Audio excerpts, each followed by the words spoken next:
Hello poultry farmer, आप सभी का स्वागत है एजीएस पोल्ट्री फार्मिंग। तो आज हम बताने वाले हैं डे 3 में हमने क्या क्या किया है। तो वीडियो को बिल्कुल भी स्किप मत करना। जो भी चैनल पर पहली बार है चैनल को सब्सक्राइब कर लेना। तो डे 3 में हमने जगह को बढ़ा दिया और जैसे जगह को बढ़ाया डिब्बा के नीचे जहाँ पे थे हमने फीडर का और ड्रिंकर का डिब्बा हमने बढ़ा दिया।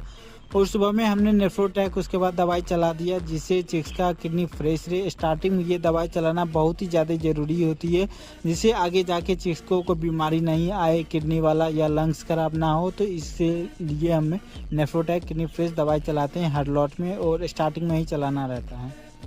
ऐसे वीडियो के लिए चैनल को सब्सक्राइब करें।